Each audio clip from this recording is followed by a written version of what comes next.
Last lecture में हम लोग थे, लेंज लॉ हमने कंप्लीट किया था और मैंने एक चीज बताई थी कि इंड्यूस्ड ईएमएफ और इंड्यूस्ड करंट प्रोपोर्शनल टू 1/डेल्टा टी होती है। मतलब आपने फ्लक्स को चेंज करने में कितना टाइम लिया। अगर आपने वो टाइम कम लिया है तो ईएमएफ और करंट ज़्यादा मिलेगी, लेकिन जो फ्लो ऑफ चार्ज होगा टोटल वो डेल्टा टी से अनचेंज रहेगा। जैसे एक एग्जांपल देखो। हाँ, मान लो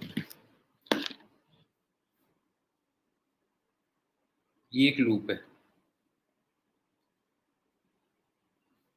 और मैग्नेटिक फील्ड इस टाइप से है। सपोज करो ये 2 टेस्ला है और इसका एरिया 4 मीटर स्क्वायर है। अब आप इसको इसके अबाउट 180 डिग्री घुमा देते हो। Turn 180 degree.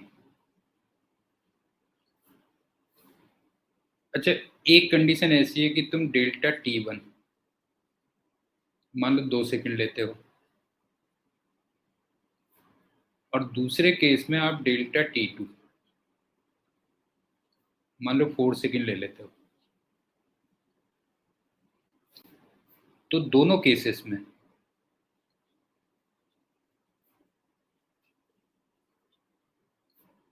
हमें इंड्यूस्ड ईएमएफ, करंट और डेल्टा क्यू फाइंड करना है।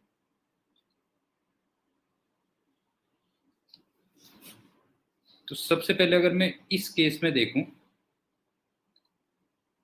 तो बी वेक्टर ये क्रॉस डायरेक्शन में है, एस वेक्टर इसमें हमारे पास दो चॉइस है ना। हम क्रॉस में भी ले सकते हैं और डॉट में भी ले सकते हैं।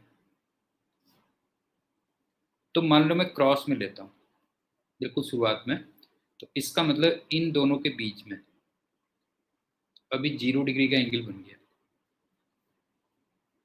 इसका मतलब जो इनिशियल फ्लक्स हुआ वो बी इंटू एस हुआ। लेकिन जब ये 180 डिग्री घूम जाएगा तो अब हमें एस वेक्टर डॉट में लेना पड़ेगा। फिर इसका मतलब final flux minus B S हो जाएगा। तो अगर मैं चेंज इन फ्लक्स का मैग्नीट्यूड देखूं, डेल्टा फाई का मैग्नीट्यूड, वो 2 bs आ जाएगा। पहले बी एस था, फिर माइनस बी एस हो गया, तो 2 bs हो गया। और बी मैंने दिया था 2 और एस दिया था 4, तो ये आ गया 2 × 2 × 4, तो 16 वेबर आ गया।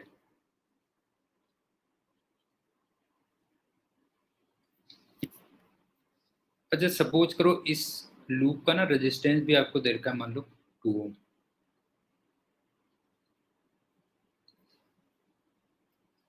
अब देखो फर्स्ट केस में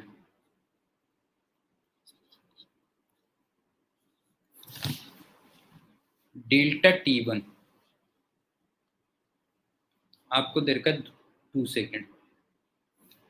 इसका मतलब जो इंड्यूस्ड ईएमएफ होगा वो डेल्टा फाई का mod upon delta T 1। Delta phi हमारा था 16 वेबर और डेल्टा टी 1 था 2 सेकेंड, तो इसका मतलब ये 8 वोल्ट आ गया। और इंड्यूस्ड करंट E1/R लिख सकता हूँ, और रेजिस्टेंस मैंने 2 ओम दिया हुआ है, तो फिर ये 4 एम्पियर की करंट आ गई। और flow of charge delta Q1, इसको मैं चाहे तो I1 × डेल्टा टी भी लिख सकता था, या फिर इसका formula delta phi over R भी आता है। तो डेल्टा फाई हमारा 16 है और आर हमारा है 2, तो इसका मतलब 8 कूलम आ गया। और वैसे भी अगर मैं करंट के पॉइंट ऑफ व्यू से देखता तो देखो, करंट थी 4 एम्पियर, I1 थी 4 एम्पियर और डेल्टा टी हमारा था 2 सेकेंड। डेल्टा टी 1 लिख दे रहा हूँ, ये हो गया। और सेकेंड केस में अगर मैं देखूं,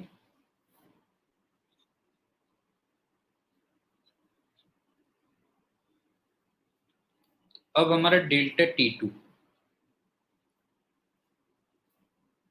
तो 4 सेकेंड हो गया।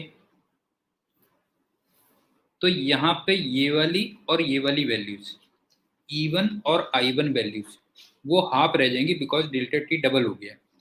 तो E1 की जो वैल्यू आएगी वो तो आएगी 4 वोल्ट, कैलकुलेट करके भी देख लेना E2 की वैल्यू। इसी टाइप से I2 की जो वैल्यू होगी वो 2 एम्पियर होगी। लेकिन जो डेल्टा क्यू होगा वो 8 कूलम ही रहेगा। ये है इसका। और एक छोटी सी बात और,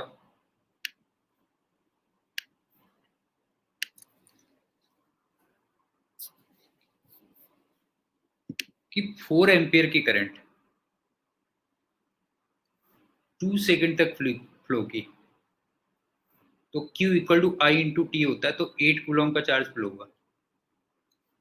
और दूसरे वाले केस में देखो, 2 एम्पियर की करंट 4 सेकंड तक फ्लो की, तो Q equal to I T होता है।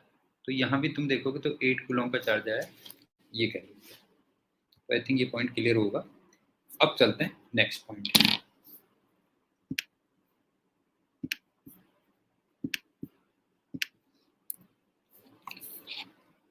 अब आप ये देखो कि इंड्यूस्ड ईएमएफ है,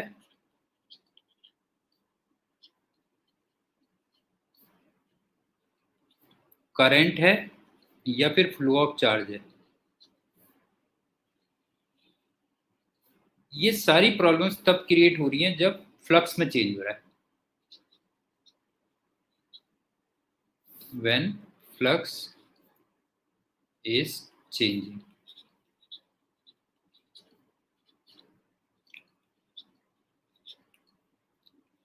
अब सिंपल सी बात है कि फ्लक्स को आप जितने तरीके से चेंज कर सकते हो उतनी तरीके की प्रॉब्लम्स बन जाती है, बस हो गया। इंड्यूस्ड ईएमएफ, करंट और फ्लो ऑफ चार्ज, ये सब प्रॉब्लम तब आ रही है जब फ्लक्स में चेंज हो रहा है। तो मैंने ये कहा कि फ्लक्स को जितने तरीके से आप चेंज कर सकते हो उतने तरीके की प्रॉब्लम्स हो जाती है, बस ये कह लीजिए। तो अब हम वेज देख लेते हैं कि कितने तरीके से हम फ्लक्स को चेंज कर सकते हैं। तो फ्लक्स का बेसिक फॉर्मूले पे चलते हैं। फ्लक्स का फॉर्मूला हम कुछ ऐसे कह सकते हैं, वी एस कॉस थीटा।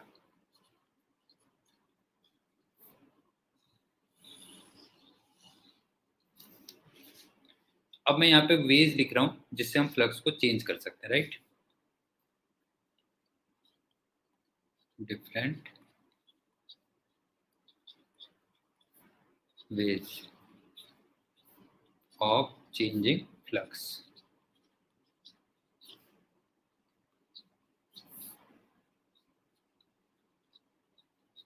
उतने टाइप की प्रॉब्लम्स हो जाएंगी, पे ध्यान रखना। पहला,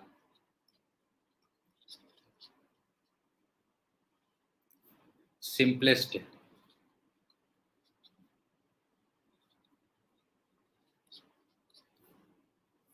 आपको फ्लक्स ही टाइम का फंक्शन दिया होगा। सिंपल, फ्लक्स दिया होगा टाइम का फंक्शन। एक तो ये हो गया। सेकेंड वे,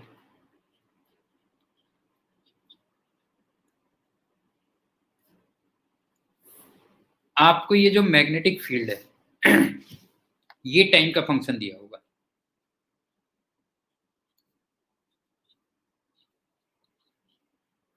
दूसरे तरीके की प्रॉब्लम्स ये होंगी। इसके एक एक एग्जाम्पल हम फिर लेते रहेंगे। पहले मैं बेस बता दे रहा हूँ कितने तरीके से हम फ्लक्स को चेंज कर सकते हैं। थर्ड।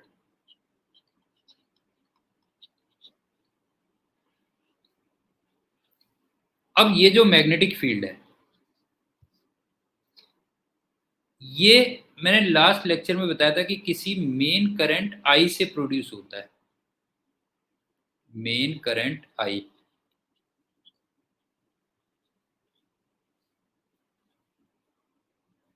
इससे प्रोड्यूस होता है। तो तुम्हें वो करंट टाइम का फंक्शन दे देगी, तब भी हमारा चेंज हो जाएगा flux. So that I will be a given a function of time। Fourth,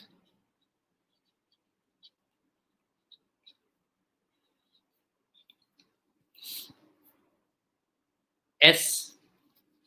S मतलब लूप का वो एरिया जो मैग्नेटिक फील्ड के अंदर है, वो अगर मान लो चेंज हो रहा हो, तो area of loop, area of loop inside the magnetic field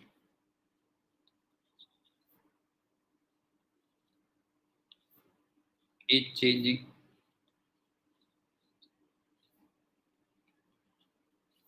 ये बताता हूँ, देखो कैसे चेंज हो सकता है। कि मान लो मैग्नेटिक फील्ड इतने रीजन में है और एक लूप ये है और दूसरा लूप मान लो ये है। अब सपोज करो मैं इसको ये खींच रहा हूँ या फिर इसको ऐसे खींच रहा हूँ, तो तुम्हें लग रहा होगा ये जो एरिया मैग्नेटिक फील्ड के अंदर है, ये वाला एरिया, ये चेंज हो रहा है, बस हो गया।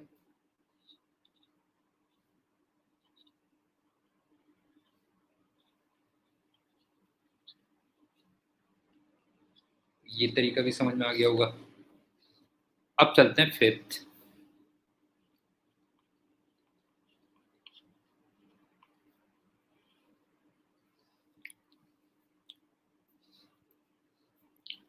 अब आ गया थीटा। और थीटा तुम्हें याद होगा बी वेक्टर और एस वेक्टर के बीच का एंगल होता है। तो इसका मतलब अगर मैं उसको चेंज कर दूं तो भी हमारा फ्लक्स चेंज हो जाएगा। So angle theta between B vector and S vector is changed.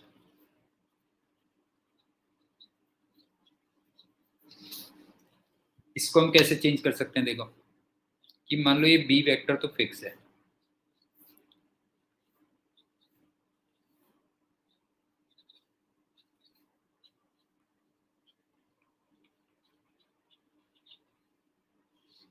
और इसमें ये एक लूप है, और इसको मैं घुमाना शुरू कर दूं, जो अभी कुछ देर पहले हम कर भी रहे थे, इसको मान लो मैं घुमाना शुरू कर दूं, तो ऑब्वियस सी बात है इस केस में जो एस वेक्टर होगा ये भी रोटेट करेगा।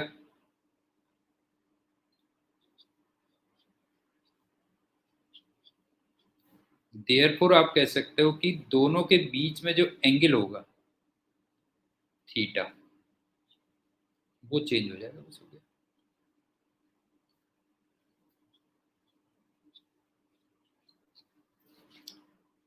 और एक लास्ट और है, सिक्स, जो फॉर्मूले में नहीं दिख रहा।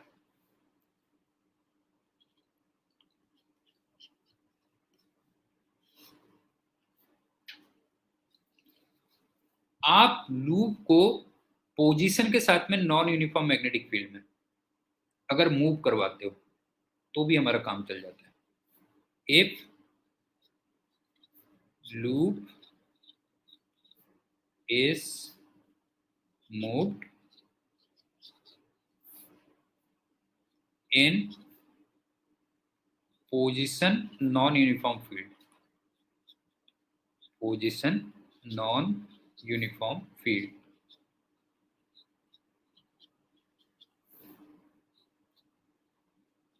क्योंकि हमारा मेन पर्पस तो है फ्लक्स को चेंज करना।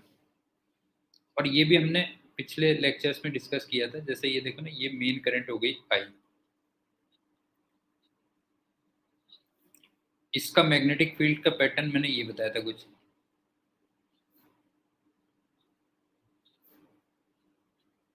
इस टाइप से होगा। अब सपोज करो ये लूप है और अगर मैं इसको इधर को ले जाऊं तो तुम्हें दिख रहा होगा कि ये ज़्यादा मैग्नेटिक फील्ड से कम मैग्नेटिक फील्ड की तरफ जा रहा है। तो इसका मतलब जो क्रॉस फ्लक्स कह लो या क्रॉस डायरेक्शन में जो मैग्नेटिक लाइंस है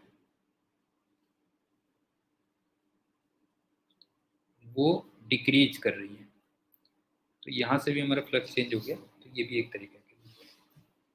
एक बार सारे पॉइंट्स रिपीट कर लेते हैं। इंड्यूस्ड ईएमएफ, इंड्यूस्ड करंट और फ्लो ऑफ चार्ज, ये सब कुछ तब होगा जब किसी लूप से अगर फ्लक्स चेंज हो रहा हो, तब होगा। अब फिर हम बेसिक पे आ गए कि फ्लक्स को हम कितने तरीके से चेंज कर सकते हैं।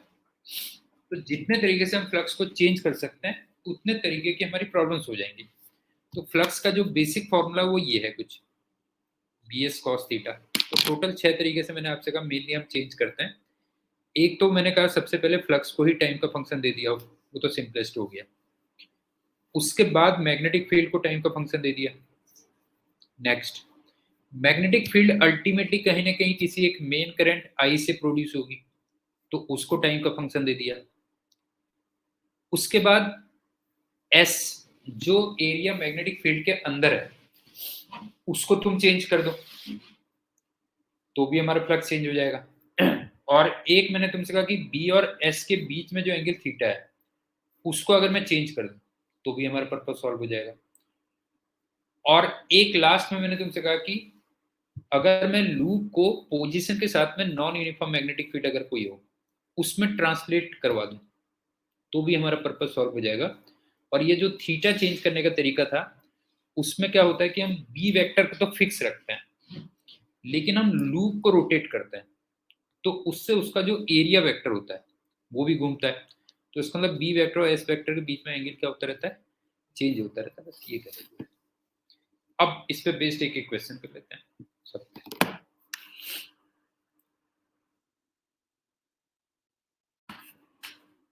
इसी ऑर्डर में एग्जांपल्स करूंगा। हाँ मैं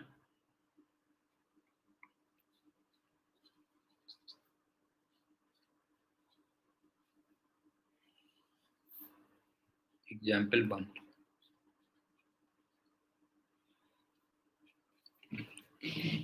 एक लूप है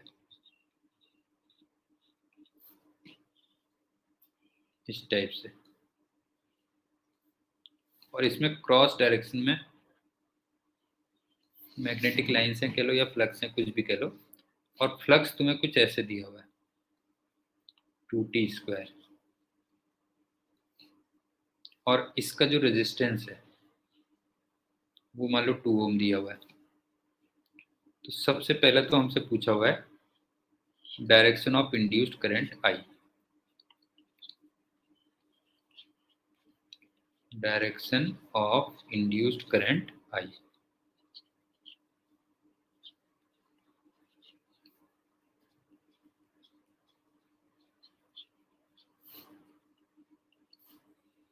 अब सुनो, मैंने जो फ्लक्स दिया हुआ है वो क्रॉस डायरेक्शन में दिया हुआ है और इसके एक्सप्रेशन को देख के तुम्हें लग रहा होगा कि क्रॉस बढ़ रहा है। नहीं है, एक्सप्रेशन को देख के तुम्हें लग रहा होगा क्रॉस बढ़ रहा है। इसका मतलब डॉट प्रोड्यूस होगा और डॉट प्रोड्यूस होने के लिए जो इंड्यूस्ड करंट होती है वो एंटी क्लॉकवाइज होती है। बस हो गया। एंटी क्लॉकवाइज का मतलब ये होगी इंड्यूस्ड करंट ये होगी।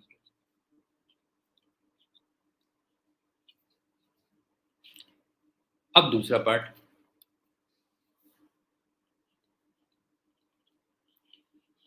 अब तुम्हें हीट जनरेशन इन लूप निकालना है।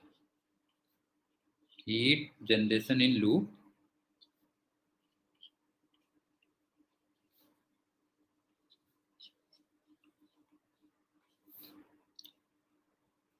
Due to induced current,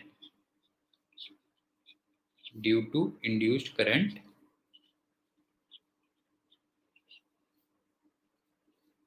in 4 second.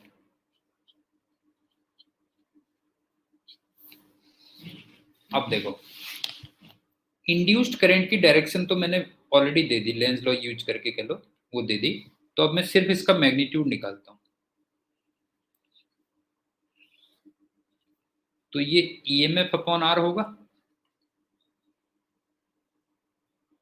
और ईएमएफ हो गया D phi by D T. Minus का साइन अब नहीं लगा रहा हूं बिकॉज वो डायरेक्शन ऑफ इंड्यूस्ड करंट के लिए होता था, जिसको मैंने ऑलरेडी फैक्टरिंग कर लिया है। और D phi by D T कितना हो गया, देखो ये 4t आ गया, क्यों, D phi upon D T 4t आ गया, तो ये आ गया 4t, और रेजिस्टेंस आ गया 2। तो इसका मतलब जो इंड्यूस्ड करंट आ गई वो 2t आ गई।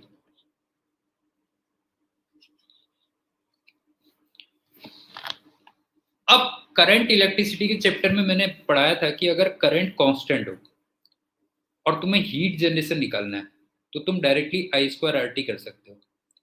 लेकिन अगर करंट टाइम का फंक्शन है, जैसे यहां पे तुम देखो करंट टाइम का फंक्शन है,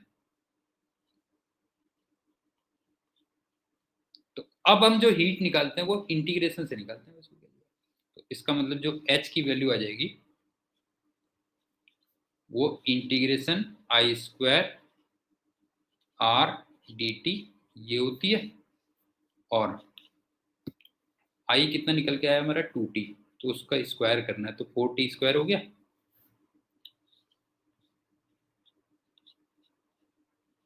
रेजिस्टेंस 2 dt, और हमें निकालना कहां से कहां तक था, 4 सेकंड में। तो 0 से 4 इतना कर दोगे तो इतना जूल आ गया। पहला तरीका तो ये हो गया। अब चलते हैं सेकंड वे में।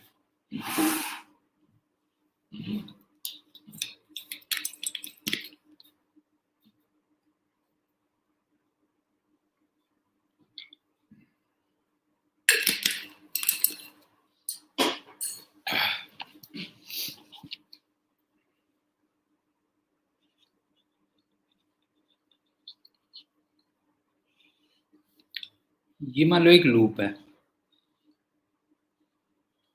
इसमें डॉट मैग्नेटिक फील्ड दिया हुआ है B इक्वल टू 2t, और इसका जो एरिया है वो 4 मीटर स्क्वायर है। इसका रेजिस्टेंस 2 ओम है। इसका जरा पोस्टमार्टम कर लेते हैं क्या होगा।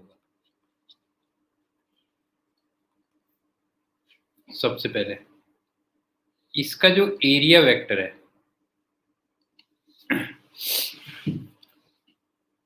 उसमें मेरे पास चॉइस है कि मैं चाहे तो क्रॉस में भी ले सकता हूं या डॉट में भी ले सकता हूं, लेकिन सिंस मैग्नेटिक फील्ड डॉट में है तो मैं एरिया वेक्टर को डॉट में लेना ज्यादा पसंद करूंगा, सो दैट कि इन दोनों के बीच में 0 डिग्री का एंगल फॉर्म हो जाए। क्यों, तो अब हमारे पास फ्लक्स कितना हो गया, फ्लक्स हो गया B इंटू एस। B ये है, S ये है, तो इसका मतलब 8t आ गया। और ये डॉट डायरेक्शन में हुआ, और तुम्हें दिख रहा होगा कि एक्सप्रेशन से कि ये बढ़ है, नहीं एक्सप्रेशन से दिख रहा होगा कि ये बढ़ है, तो सिंपल सी बात है कि डॉट बढ़ रहा है, इसका मतलब क्रॉस प्रोड्यूस होगा, और क्रॉस के प्रोड्यूस होने के लिए जो इंड्यूस्ड करंट होगी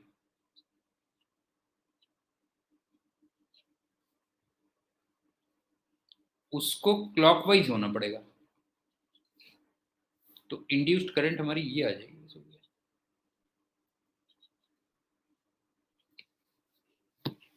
अब फिर से तुम्हें वही निकालना है, heat due to I in 2 seconds निकालना है। heat due to I in 2 seconds।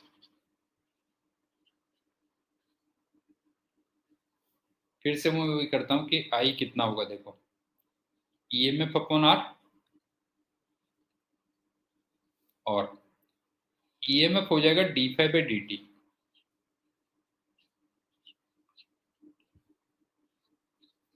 और बाय द वे अगर मैं d∅dt देखूं तो कितना हो जाएगा, d∅dt 8 आ जाएगा, 8, और रेजिस्टेंस हमारा था 2 ओम। इसका मतलब जो करंट आ गई वो 4 एम्पियर की आ गई। लेकिन अब के जो हमारी करंट आई है वो कांस्टेंट आई है। अगर आप देखोगे ना तो ये वाली करंट कांस्टेंट है।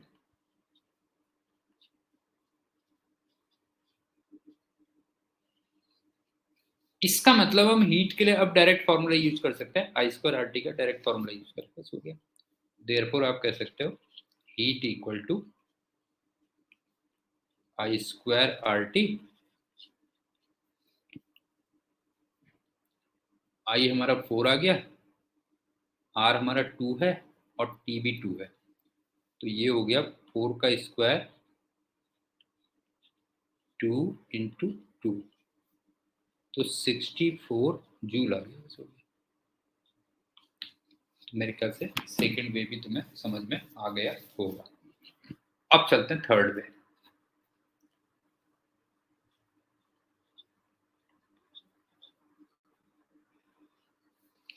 सबसे पहले मैंने तुमसे कहा था कि फ्लक्स को टाइम का फंक्शन दिया हो, उसकी हमने प्रॉब्लम कर ली।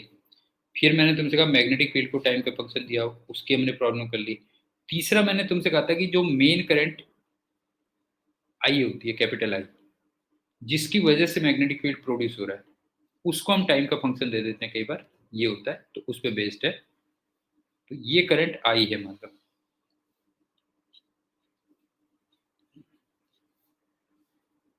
और ये तुम्हें 2T दे रखी है,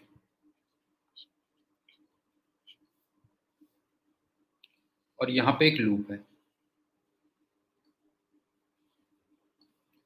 ये भी ए, ये भी ए, और ये भी ए।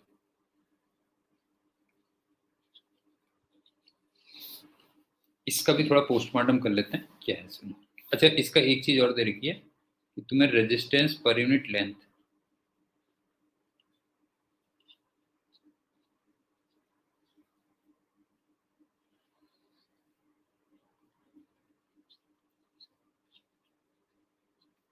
ये लैम्डा दिया हुआ है। तो सबसे पहली बात, इस टाइप की करंट का मैग्नेटिक फील्ड में ऑलरेडी बता चुका हूं, इस टाइप से होता है।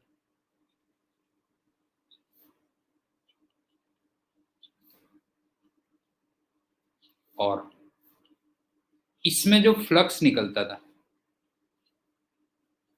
वो इंटीग्रेशन से निकलता था, जो हमने शुरुआत में निकाला था।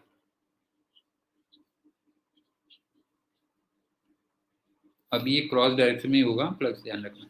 इंटीग्रेशन से निकलता था, और बताता हूँ कि इंटीग्रेशन से इसका रिजल्ट क्या आता था। देखो, फ्लक्स का इंटीग्रेशन से रिजल्ट आता था मेरे ख्याल से μ0I/c upon 2 pi ln a plus b upon a, ये कुछ आता था। अब ओरिजिनल फिगर में ए बी सी क्या होते थे वो भी बता दे रहा हूँ। देखो, ओरिजिनल फिगर में इसको हम ए ही कहते थे,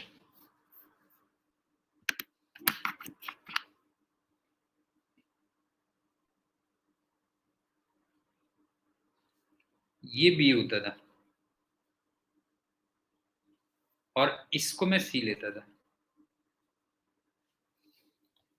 तो यहाँ पे by the way A B और सी सारे के सारे इक्वल है, और वो ए के इक्वल है। इस फिगर में अगर आप देखोगे तो A equal to B equal to C equal to A, ये हो गया।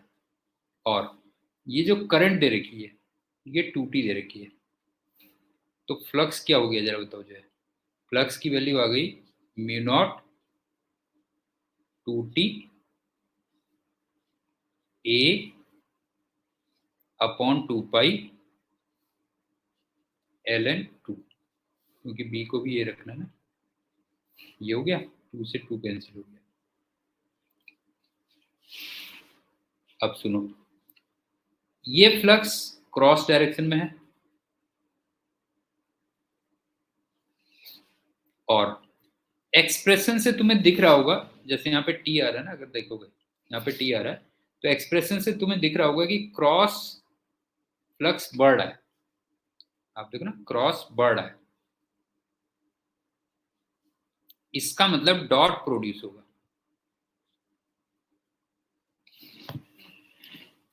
और डॉट प्रोड्यूस होने के लिए जो इंड्यूस्ड करंट होनी चाहिए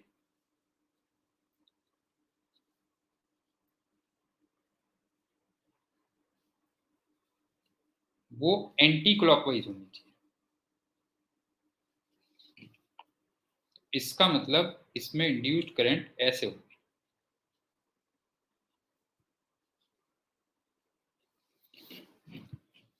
अब जरा ये निकाल भी लेते हैं कि इंड्यूस्ड करंट कितनी होगी।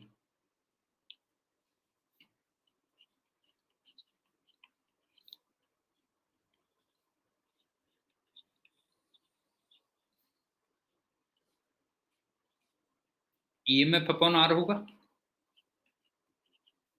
और ईएमएफ होगा D phi upon D T. Minus D phi upon D T मैं इसलिए नहीं ले रहा हूँ बिकॉज माइनस साइन लेंस के लिए होता था, जो डायरेक्शन के लिए होता था, और डायरेक्शन में ऑलरेडी अपने लॉजिक से या लेंस लॉ से निकाल चुका हूँ, तो इसलिए मैं सिर्फ D phi by D T लिख रहा हूँ। और रेजिस्टेंस कितना होगा देखो, आपको resistance per unit length lambda दिया था, और पूरे लूप की जो टोटल लेंथ है वो 4a के इक्वल है, तो इसका मतलब रेजिस्टेंस हो जाएगा लैम्डा इंटू 4a हो जाएगा। और अगर मैं D phi upon D T करूं तो केवल t का डिफ्रेंसिएशन आएगा जो 1 हो जाएगा, तो इसका मतलब ये आ जाएगा mu naught a upon pi ln 2। तो ये आ गया finally mu naught a upon pi ln 2, और रेजिस्टेंस हो गया लैम्डा इंटू 4 है, तो a से कैंसिल हो गया, तो अल्टीमेटली आ गया म्यू नॉट अपॉन 4 लैम्डा पाई ln 2। और तुम देख ही रहोगे कि इस करंट में टाइम का कोई फंक्शन नहीं आ रहा, तो ये करंट कांस्टेंट आ रही है।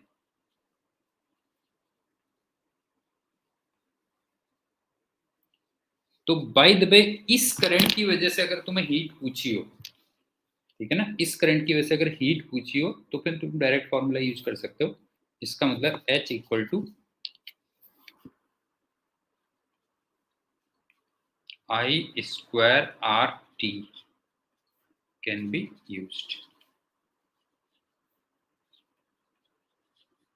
तो मेरे ख्याल से ये वाला मेथड भी समझ में आ गया होगा, जब हम मेन करंट I को टाइम का फंक्शन देते हैं।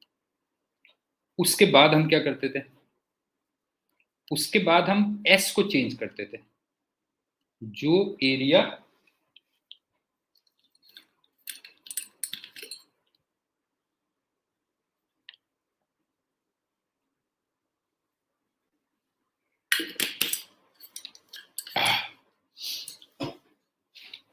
जो एरिया मैग्नेटिक फील्ड के अंदर होता था उस एरिया को हम चेंज करते थे। तो अब उस पे चलते हैं, फोर्थ वाले पे।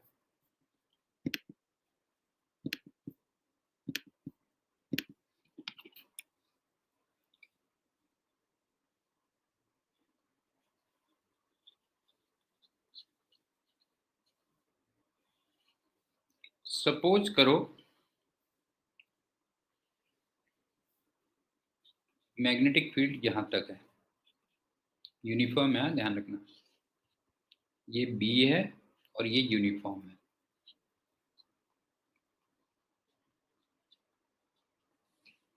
और ये लेंथ 4L दे रखी है और यहाँ पे एक लूप है।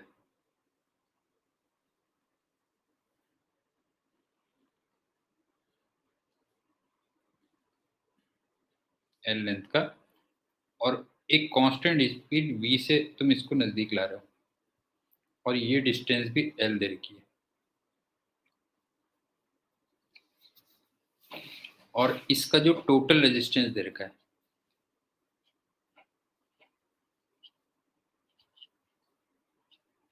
वो R दिया हुआ है। और हमें एक चीज करनी है कि इंड्यूस जो करंट आई है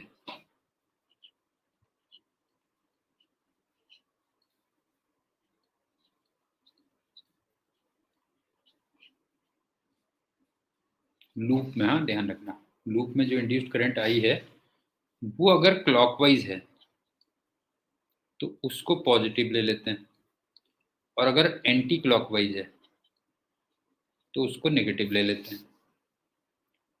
तो हमें current versus time graph plot करना है, आई वर्सेस टी ग्राफ प्लॉट करना है कितना।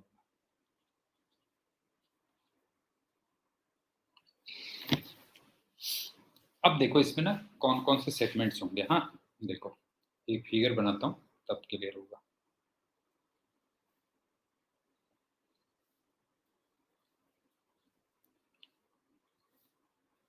पहले यहां पे था,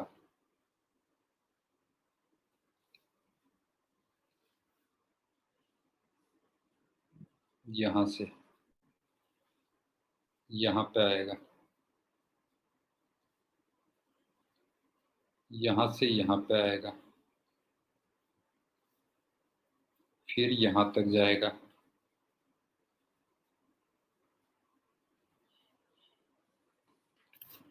और फिर ये बाहर निकलेगा।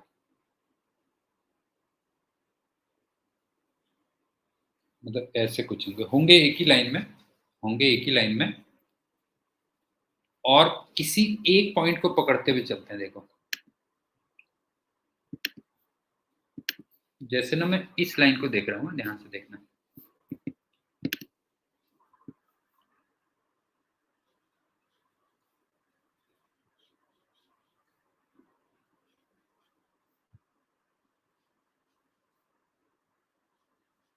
ये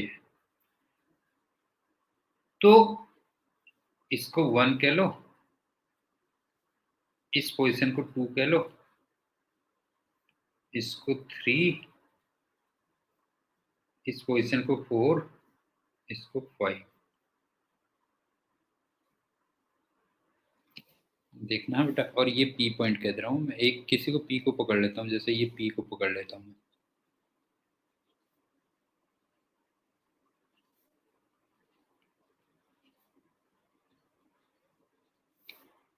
1 से लेके 2 तक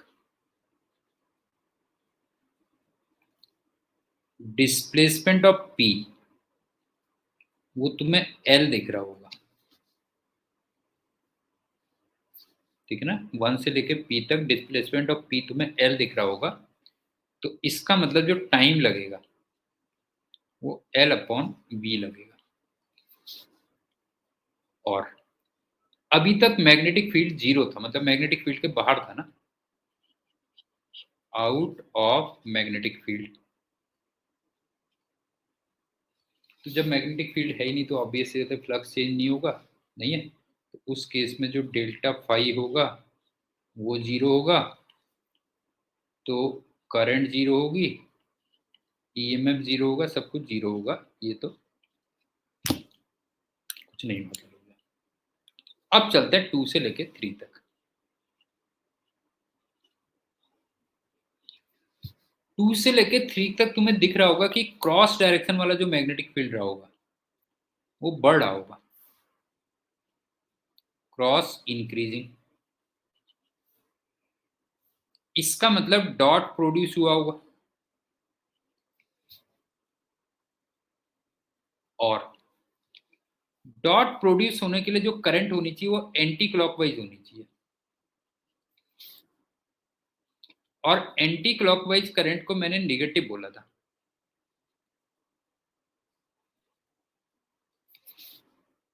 और बाद में मैं दिखाऊंगा कि ये नेगेटिव करंट ना कांस्टेंट आएगी।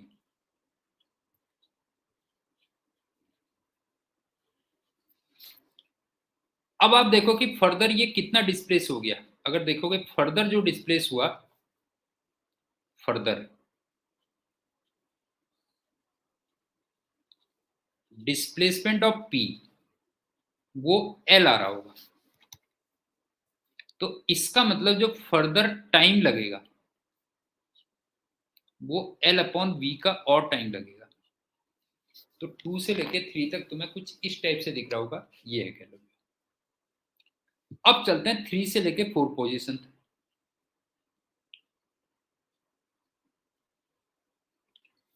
इससे तुम्हें दिख रहा होगा कि एस की वैल्यू कांस्टेंट है।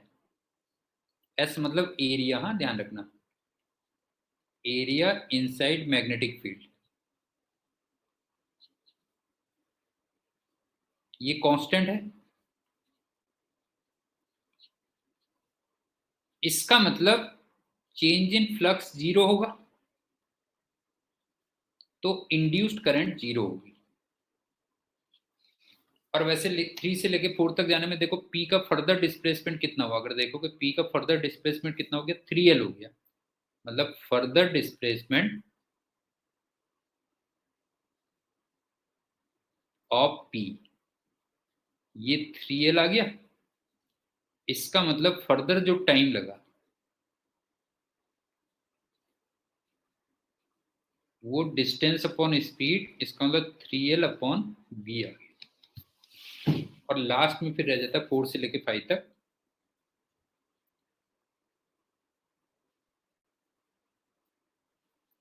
अब तुम्हें दिख रहा होगा कि इस केस में क्रॉस मैग्नेटिक फील्ड कम होता जा रहा है धीरे धीरे ना।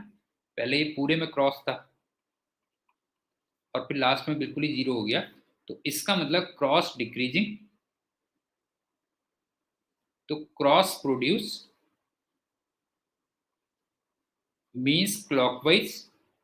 और क्लॉकवाइज करंट को हमने प्लस लिया है। और मैंने तुमसे कहा कि हम आगे चल के मैं तुम्हें ये प्रूव करूंगा कि कांस्टेंट करंट आएगी, ठीक। और फर्दर कितना टाइम लगेगा, एल अपॉन वी और टाइम लगेगा, बस हो गया। नहीं है, अगर तुम देखोगे तो यहाँ से यहाँ तक कि कितना और ट्रेवल कर चुका है, एल और ट्रेवल कर चुका है, ये हो रहा है ना, इस टाइप से चल रहा है। देखो ये हो गया, इसमें एल ट्रेवल किया, इसमें एल ट्रेवल किया, इसमें 3L ट्रेवल किया, इसमें फर्दर एल ट्रेवल किया। तो इसका मतलब फर्दर जो ट्रेवल करेगा वो एल अपॉन वी इतने टाइम में ट्रेवल करेगा। तो मेरे ख्याल से क्लियर हो गया होगा। अच्छा, ये चारों की चारों फिगर ना, पांचों की पांचों फिगर्स एक ही लाइन में है बेटा, ऐसा नहीं कि वो नीचे जा रहा है, जो है एक ही लाइन में है। कि 1 से लेके 2 तक जीरो करंट, 2 से लेके 3 तक क्रॉस इंक्रीजिंग, तो dot produce, so anti clockwise, जिसको हमने नेगेटिव लिया था। 3 से लेके 4 तक कांस्टेंट फ्लक्स, नो करंट। और 4 से लेके 5 तक cross decreasing, cross produced, clockwise, positive. तो ये आ गया फाइनली, ऐसा ग्राफ बन जाएगा।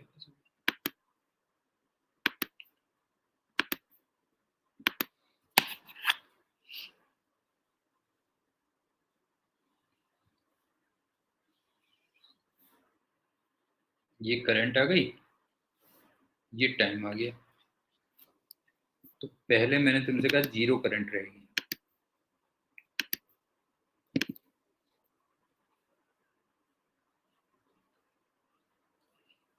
फिर नेगेटिव में लेके रहेगी लेकिन कांस्टेंट रहेगी,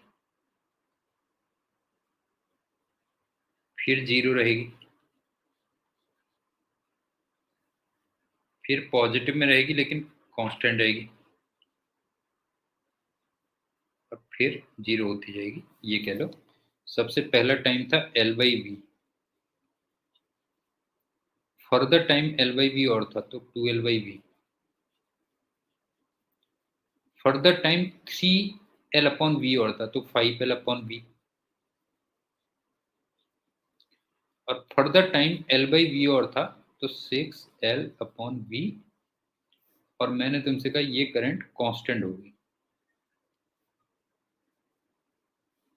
इसको E/R कह देता हूं, इसको भी E/R कह देता हूं, ये कह लो -E/R। यहाँ पे जो E है ये इंड्यूस्ड ईएमएफ है, इंड्यूस्ड ईएमएफ ड्यूरिंग एंट्री और एग्जिट, ये कह देता हूँ। और अभी मैं इसको प्रूव करता हूँ कि ये कांस्टेंट होगा। हाँ, अभी इसको प्रूव करते हैं कि ये कांस्टेंट होगा। अब देखो कैसे करते हैं। एंट्री या एग्जिट करते समय, ठीक, एंट्री या फिर एग्जिट करते समय मैंने तुमसे कहा जो इंड्यूस्ड ईएमएफ तुम्हें मिलेगा वो कांस्टेंट मिलेगा, उसको देख लेते हैं कैसे।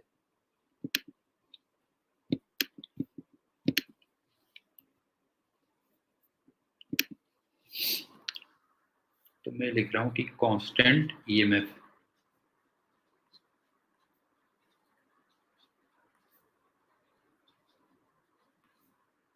ड्यूरिंग एंट्री और एग्जिट।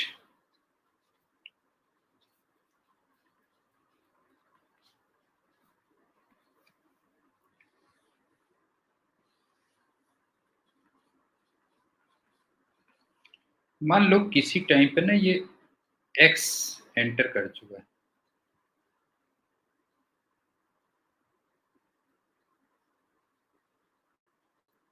और ये L था और ये V से आगे जा रहा था। अब आप देखो कि केवल इतना एरिया मैग्नेटिक फील्ड के अंदर है ना, और वो L इंटू एक्स है। और अगेन मैंने तुमसे कहा कि इस एरिया वेक्टर में मेरे पास चॉइस होती है, मैं चाहूं तो उसको क्रॉस डायरेक्शन में ले सकता हूं या मैं चाहूं तो उसको डॉट डायरेक्शन में ले सकता हूं, ये मेरे पास चॉइस होती है। लेकिन मैग्नेटिक फील्ड क्रॉस में है तो मैं एस को भी क्रॉस में ले लेता हूं, सो दैट कि इनके बीच में 0 डिग्री का एंगल बन जाए। क्यों? तो इसका मतलब अभी फ्लक्स कितना होगा? अभी फ्लक्स होगा BS cos 0 डिग्री या सिंपली B इंटू एस। तो B इंटू एस करूंगा तो कितना हो गया? देखो BLX। अब इसमें से B और L तो फिक्स हैं। क्यों?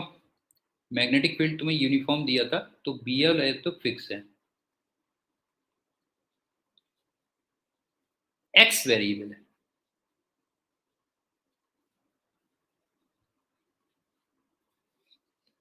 अगर मुझे ईएमएफ निकालना है तो d∅/dt कर देंगे, बस हो गया।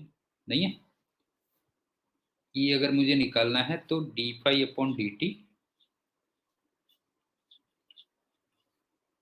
तो वो BL, ये तो फिक्स हो गया, dx/dt हो गया, और dx/dt को हम क्या लिख सकते हैं? v लिख सकते हैं, dx/dt को v लिख सकते हैं। तो इसका मतलब एंट्री या एग्जिट साइड करते समय हमें जो इंड्यूस्ड ईएमएफ मिला वो BLV मिला। अब आप देखो B कांस्टेंट है, L कांस्टेंट है और V कांस्टेंट है, तो इसका मतलब तुम्हें जो ईएमएफ मिला वो कांस्टेंट ईएमएफ मिला।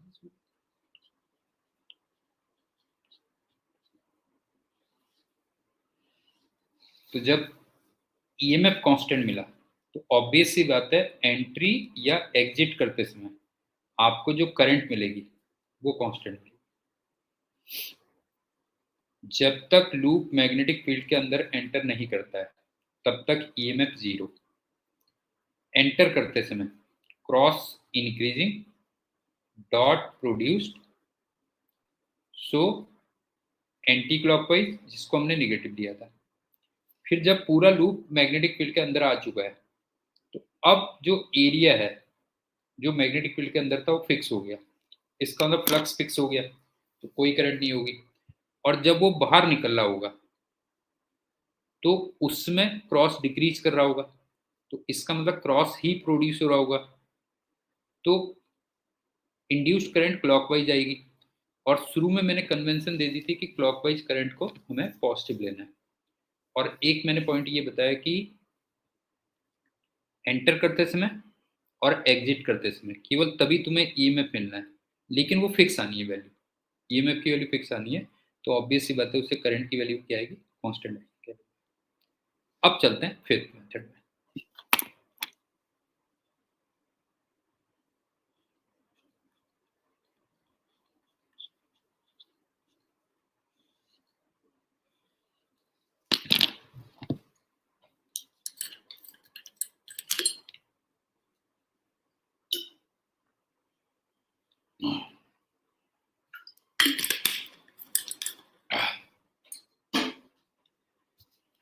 फिफ्थ मेथड में मैंने ये बताया था कि जो थीटा होता है बिटवीन बी वेक्टर और एस वेक्टर, उसको हम चेंज करते हैं, ये कह लो जो है। तो इसमें देखो क्या है, मान लो ये बी वैल्यू फिक्स है,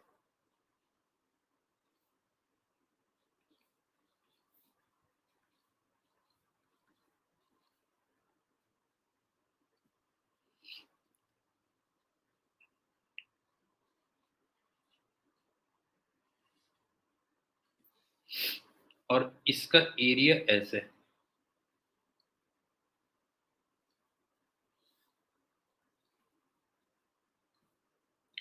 और इसका टोटल रेजिस्टेंस मान लो आर है,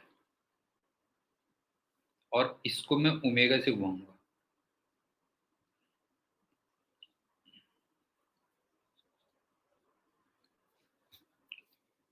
अच्छा, जो हाइड्रो इलेक्ट्रिसिटी होती है ना, जो डैम में इलेक्ट्रिसिटी बनती है, वो इसी कंसेप्ट पे बनती है बेटा, ध्यान रखना कि उसमें क्या होता है, मैग्नेटिक फील्ड फिक्स होता है, एक कॉइल होती है जिसको ऊपर से गिराया जाता है ना, पानी से गिराया जाता है और कॉइल को घुमाया जाता है। मतलब बिल्कुल एक लेमन लैंग्वेज में बता रहा हूँ कि जो डैम में जो इलेक्ट्रिसिटी बनती है वो इसी प्रिंसिपल पे बनती है कि मैग्नेटिक फील्ड समझ लो फिक्स है, पानी ऊपर से नीचे गिरता है और वो कॉइल को रोटेट करता है, तो वहां से फिर इंड्यूस्ड ईएमएफ पर वो सारी चीजें आ जाती है। तो वो कंसेप्ट है कहने में। तो इसका पोस्टमार्टम करते हैं, देखो क्या होगा। बी की वैल्यू तो फिक्स है,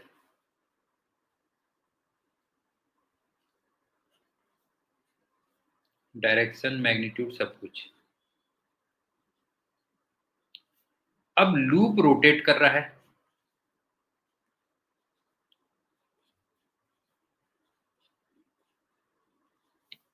इसका मतलब एस वेक्टर रोटेट कर रहा है,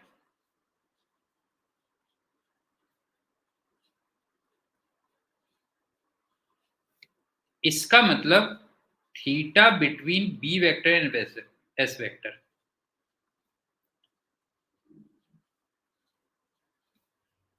ये भी रोटेट कर रहा है।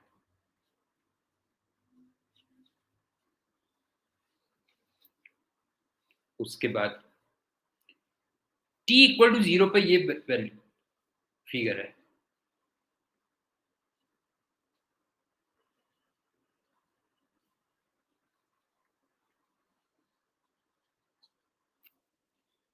तो इस फिगर में अगेन मैंने तुमसे कहा कि एस वेक्टर की मेरे पास दो चॉइस होती है, या तो मैं क्रॉस में कर लूं या फिर डॉट में कर लूं, लेकिन मैग्नेटिक फील्ड क्रॉस में था, तो मैं t इक्वल टू जीरो पे उसको क्रॉस में ही मान लेता हूं, so that t equal to zero पे जो एंगल है वो 0 डिग्री है।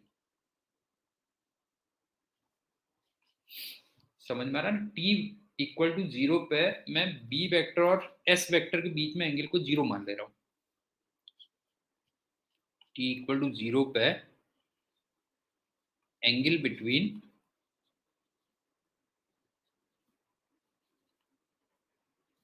b vector and s vector may be assume 0।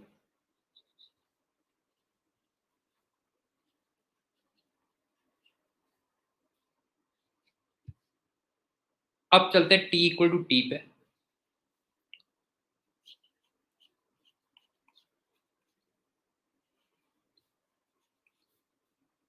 S vector theta equal to omega T rotate कर गया,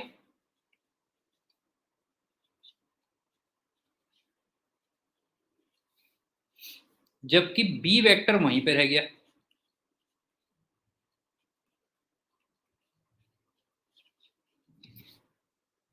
इसका मतलब इन दोनों वेक्टर्स के बीच में भी जो एंगल आ गया वो theta equal to omega T आ गया। तो आई थिंक पॉइंट समझ में आ गया होगा। बी वेक्टर तो फिक्स है, लेकिन S vector theta equal to omega T angle घूम गया, तो इसका मतलब दोनों के बीच में theta equal to omega T हो गया। तो इसका मतलब T equal to T time पे जो फ्लक्स है वो बी एस कॉस थीटा लिख सकते हैं, या कह लो B S cos omega T हो गया। तो यहां से कहानी शुरू हो जाएगी बस, समझ गए ना। टी इक्वल टू टी पे हमें फ्लक्स की वैल्यू पता चल गई, और वो कितनी हो गई, B S cos omega T हो गई, ये कह लो B S cos omega T आ गई।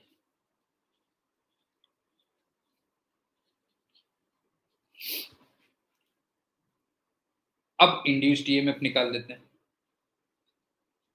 अब के मैं पूरा लिख देता हूँ minus D phi by D T. तो कॉस का हो जाएगा माइनस साइन और ओमेगा से मल्टीप्लाई हो जाएगा, तो minus B omega S sine omega T, और करंट ई बाई आर, इसका मतलब minus B omega S by R sine omega T, ये हो गया।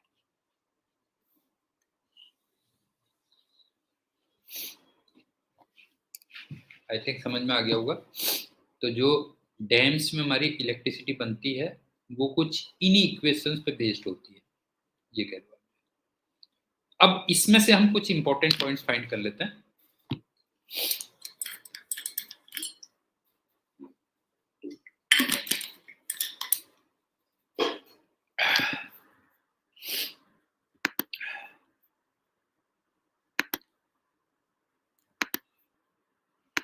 वो देखो क्या है इंपॉर्टेंट पॉइंट्स।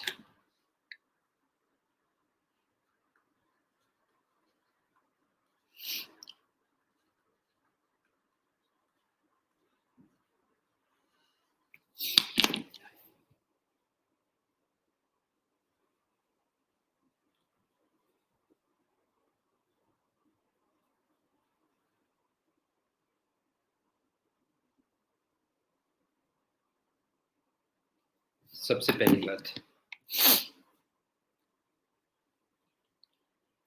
अगर मैं फ्लक्स की मैक्सिमम वैल्यू कहूं, मैग्नीट्यूड वाइज कर रहा हूं बस, हो गया, तो बी एस हो गई। अगर मैं ई की मैक्सिमम वैल्यू कहूं तो वो बी ओमेगा एस हो गई। और अगर मैं करंट की मैक्सिमम वैल्यू कहूं तो वो B omega S by R आ गई। क्यों?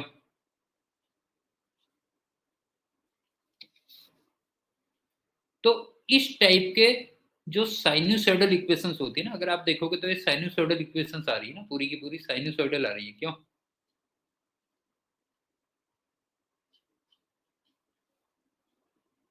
मतलब साइन या कोसाइन इक्वेशंस कह लो। तो इसमें जो मैक्सिमम वैल्यूज होती है उनको हम एम्पलीट्यूड्स भी कहते हैं ना, अगर आप देखोगे तो एम्पलीट्यूड्स भी कहते हैं। तो इसका मतलब ये एम्पलीट्यूड्स हो गए एक तरीके से।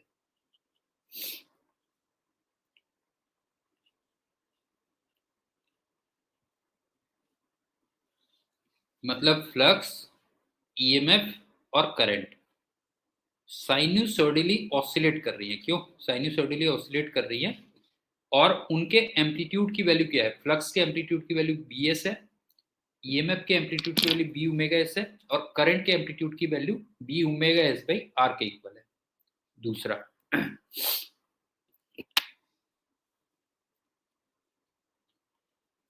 अगर मैं ग्राफ्स ड्रॉ करूं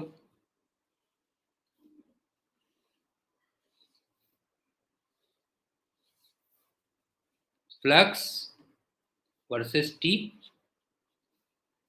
ईएमएफ वर्सेस टी, और इंड्यूस्ड करंट वर्सेस टी। तो देखो, फ्लक्स का कॉस ग्राफ है और बाकी दोनों का साइन माइनस साइन ग्राफ है। नहीं है, फ्लक्स का कॉस ग्राफ, बाकी दोनों का माइनस साइन ग्राफ। तो ये तो ऐसे हो गया,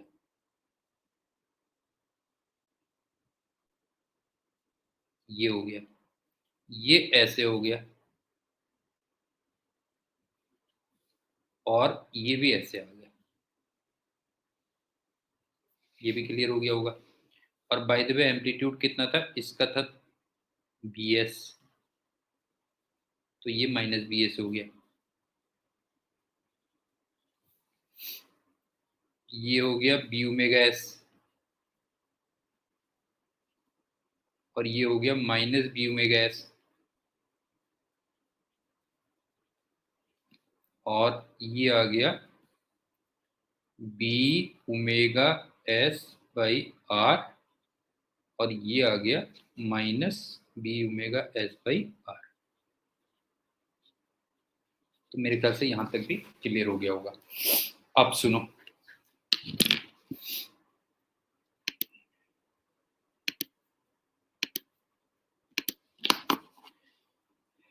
इसमें बस ये वाला टाइम कर लेते हैं, ये दो टाइम कर लेते हैं, ये और ये, वैसे ये और ये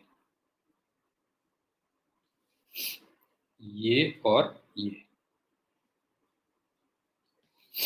अच्छा, एक चीज का और ध्यान रखना, जो ईएमएफ होता है ना, it is proportional to rate of change of flux. ये भी होता है ना, अगर आप देखोगे तो ईएमएफ क्या होता है, rate of change of flux, ये भी होता है। अब ये वाला जो टाइम है, ये तो t इक्वल टू 0 है, और ये वाला जो टाइम है, ये t equal to T by 4 है। इसका मतलब टी बाई 4 टाइम पे एक तरीके से कह सकते हो लूप 90 डिग्री घूम चुका होगा। ध्यान रखना बेटा जी, टी बाई 4 पे लूप क्या होगा, 90 डिग्री घूम चुका होगा। तो मैं दो टाइम पे फिगर बना दे रहा हूँ, देखो क्या है। टी इक्वल टू 0 पे ये फिगर थी,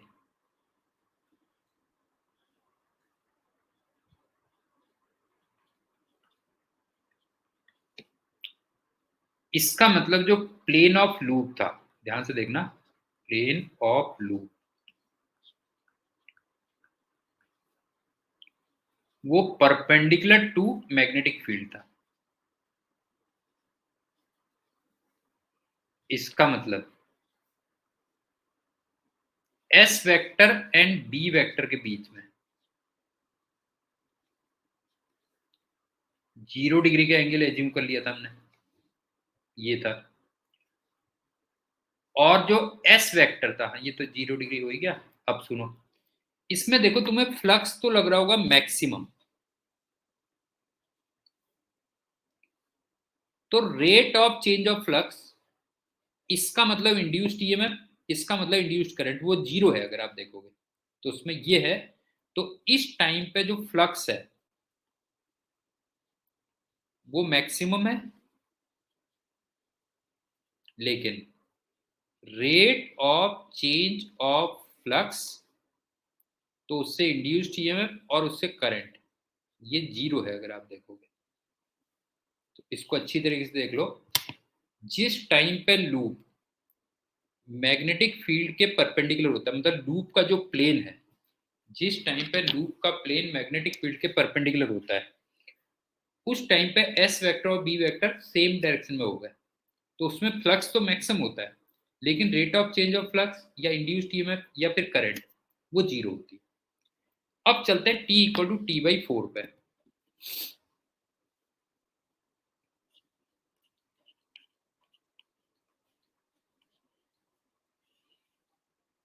अब जो लूप है वो 90 डिग्री रोटेट कर गया होगा ना, अगर आप देखोगे तो लूप 90 डिग्री रोटेट कर गया होगा, इसका मतलब ऐसे हो चुका होगा कुछ। और मैग्नेटिक लाइंस भी ऐसी थी, आई थिंक मेरे ख्याल से समझ में आ रहा होगा। ये हो गया, तो इसका मतलब अब के जो प्लेन ऑफ लूप होगा, प्लेन ऑफ लूप, वो अलोंग मैग्नेटिक फील्ड हो गया।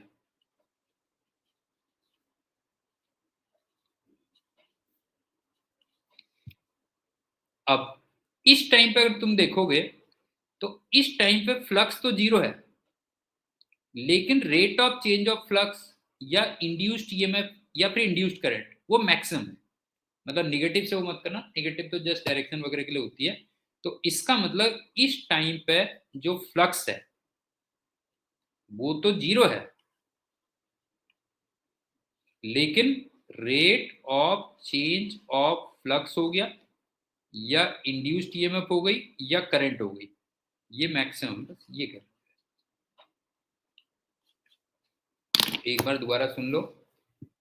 जिस टाइम पे लूप का प्लेन मैग्नेटिक फील्ड के परपेंडिकुलर होता है, लूप का प्लेन मैग्नेटिक फील्ड के परपेंडिकुलर होता है, उस समय पे फ्लक्स तो मैक्सिमम होता है, लेकिन जो rate of change of flux होगा या इंड्यूस्ड ईएमएफ होगा या इंड्यूस्ड करंट होगी वो उसमें जीरो होगी।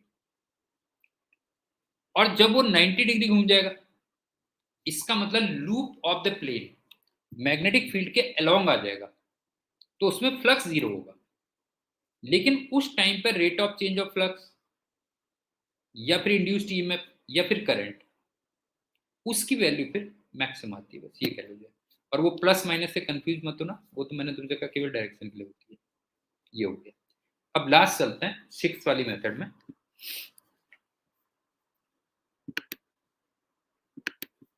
तो डैम्स में हम लोग इसी टाइप से इलेक्ट्रिसिटी फॉर्म करते हैं, ध्यान रखना।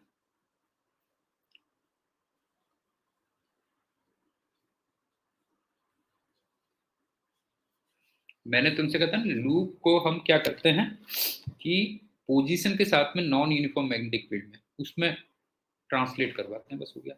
जैसे ये मेन करंट हो गई,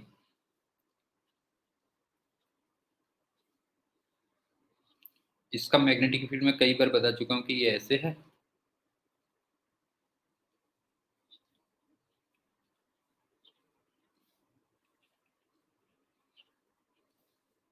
ऐसे कह लो। अब यहाँ पे एक लूप है, ये डिस्टेंस x मान लो, ये l और ये भी l। इसको v से ले जा रहा हूं मैं। तो इसका थोड़ा पोस्टमार्टम कर लेते हैं, क्या होगा देखो। सबसे पहली बात,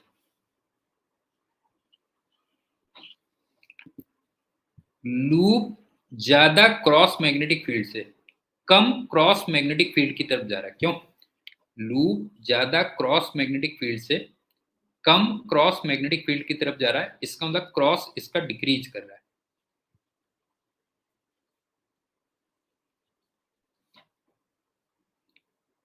तो क्रॉस ही प्रोड्यूस होगा।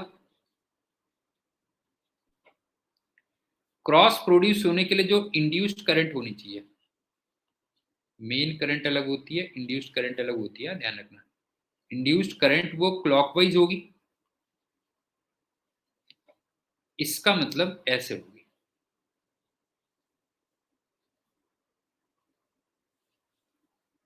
एक तो ये आ गया। अब चलते हैं दूसरी बात। अब तुम्हें कुछ ऐसा लग रहा होगा कि जो इंड्यूस्ड करंट है या इंड्यूस्ड ईएमएफ है, इंड्यूस्ड ईएमएफ ई या फिर इंड्यूस्ड करंट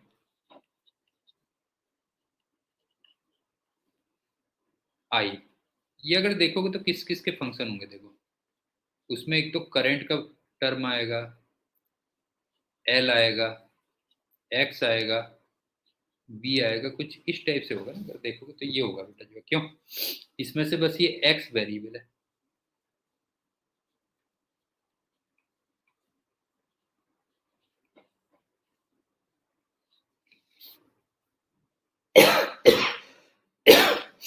और थोड़ा सा तुम्हें लॉजिकली भी लग रहा होगा, देखो ना, कि अगर v ज्यादा होगा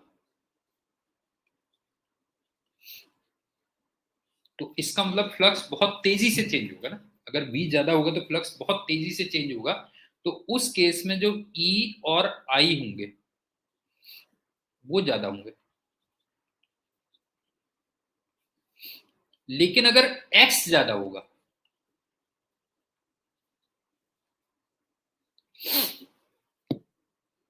तो इसका मतलब लूप बहुत दूर है, तो वहां पे मैग्नेटिक फील्ड वैसे ही बहुत कम है, तो उसमें चेंज भी बहुत कम होगा। तो इसका मतलब उस केस में E या I फिर ये कम आएंगे। समझ गए ना। फाइनली हमारा जो रिजल्ट आएगा वो कुछ इस टाइप से होना चाहिए ना, कि अगर V ज्यादा है तो ऑब्वियसली बात है बहुत तेजी से फ्लक्स चेंज होगा, तो E और I की वैल्यू ज्यादा होंगी। और अगर X बहुत ज्यादा है तो लूप इसका मतलब बहुत दूर है, तो वहां पे वैसे ही मैग्नेटिक फील्ड कम है, तो उसमें चेंज भी बहुत कम होगा। तो E और I की वैल्यू क्या होंगी, कम होंगी। क्या जो है फोर्थ। अब जो हमारा फ्लक्स का फॉर्मूला होता था वो होता था mu not I C upon 2 pi L N A plus B upon A, ये होता था। लेकिन अब थोड़ा सा फिगर में देख लो, ओरिजिनल फिगर में एबीसी क्या होते थे और यहाँ पे एबीसी क्या है देखो।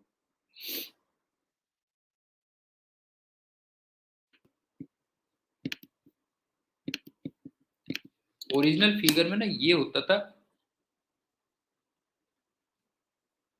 ए, ये होता था बी, ये होता था सी। इसका मतलब इस फिगर में बी और सी तो एल के इक्वल है। बी सी ये एल के इक्वल है। और जो ए है वो एक्चुअल में एक्स है। क्यों वो एक्स है? तो फाई की वैल्यू कितनी आ गई देखो, फाई की वैल्यू आ गई mu not I L upon 2 pi L N X plus L upon X, ये आ गया। क्यों ये फाई आ गया। अब कर लेते हैं D phi upon D T, तो वो ईएमएफ बन जाएगा, बस हो गया। नहीं D phi upon D T कर लेते हैं तो ईएमएफ बन जाएगा, लेकिन केवल एक्स वेरिएबल है बेटा, ध्यान रखना। केवल यहाँ पे एक्स वेरिएबल है, तो लास्ट में जो ईएमएफ होगा mod of D phi by D T कर देता हूँ, चलो ठीक है। तो कितना होगा देखो, mu naught I L upon 2 पाई, ये तो कांस्टेंट है। Mu naught I L upon 2 पाई, ये तो कांस्टेंट है।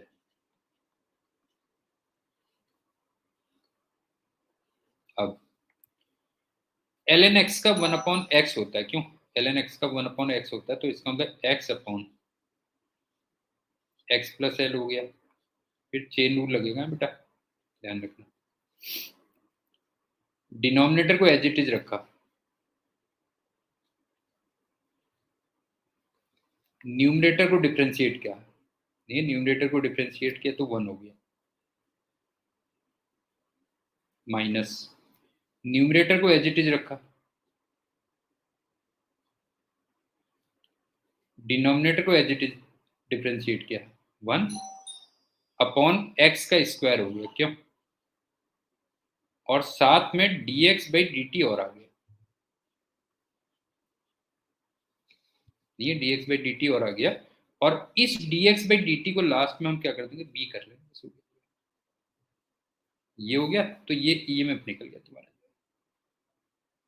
और लास्ट में अगर हमें करंट निकालनी थी तो उसको E बाई आर के इक्वल और रख दोगे। तो ये हमारे डिफरेंट टाइप्स जिससे हम फ्लक्स को चेंज कर सकते हैं, उस पे बेस्ड एग्जांपल्स हो गए। आज के लेक्चर में हम इतना ही करते हैं, बाकी नेक्स्ट लेक्चर में फिर हम लोग मोशनल ईएमएफ और कुछ रोटेशनल ईएमएफ होता है उसको और डिस्कस करेंगे। तो तब तक के लिए thank you and good day, bye.